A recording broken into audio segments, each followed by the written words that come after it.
La place aux arceaux est le cœur battant de la ville de la fin du Moyen Âge au XIXe siècle. La plupart des passages couverts sous les arceaux a disparu et il convient de s'imaginer une place complètement bordée par ces édicules, conférant un charme inouï au lieu. Roquemaure n'avait rien à envier à Uzès au XVIIIe siècle.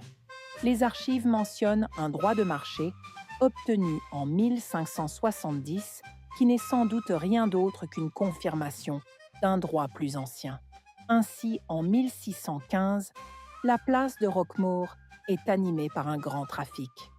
Cette année-là, le premier consul de la ville nous apprend qu'il y a une grande foire franche annuelle, c'est-à-dire libre de droits de péage, mais aussi, je cite, des marchés publics fréquents et ordinairement toutes les semaines avec grand nombre de trafiquants, tant par eau que par terre, ce qui procède tant du navigage du Rhône, joignant ladite ville que parce qu'elle est limitrophe en comté de Venise, principauté d'Orange, monarchies étrangères. Sur cette belle place cernée d'arcades, les plus anciennes maisons ont encore à cette époque des maures insérés dans leurs murs de façade, c'est-à-dire des pierres noires probablement d'origine volcanique. Sous la garde de ces belles demeures des privilégiés, le marché offre quantité de produits agricoles, des bêtes et des draps à la vente. Mais bien sûr, les grains composent le gros des volumes vendus. Blé et seigle, au travers des pains qu'ils permettent de confectionner, sont à la base de l'alimentation des roquemaurois. Si ces derniers peuvent l'accompagner du très bon vin du cru, ils ne dérogent pas à cette habitude séculaire qui a conféré un goût du pain nul par ailleurs parvenu à un tel pinacle. Le roi est d'ailleurs considéré comme le premier des boulangers. Ainsi, assurer l'approvisionnement de la ville en grains est la première tâche de la municipalité. On le voit bien lors des crises épidémiques qui figent le commerce. À ce moment-là, les consuls, le maire, prennent des mesures drastiques pour serrer les grains dans la ville et les empêcher d'être vendus sur des marchés extérieurs. On les voit attendre le dernier moment pour profiter et faire profiter à ceux qui ont des grains à vendre des hauts prix sur les marchés.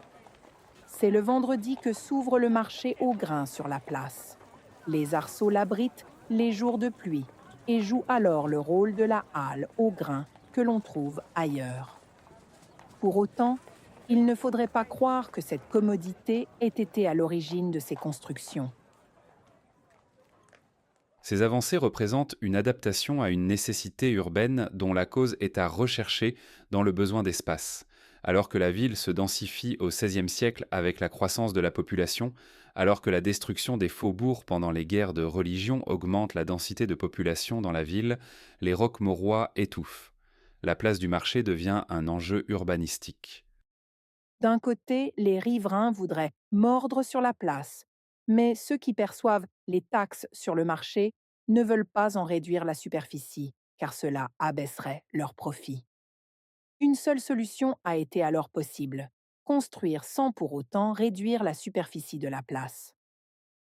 Les passages voûtés sous les arceaux ont permis d'agrandir la surface habitée sans réduire l'espace d'exposition commerciale, tout en offrant un abri à certains commerçants les jours de pluie.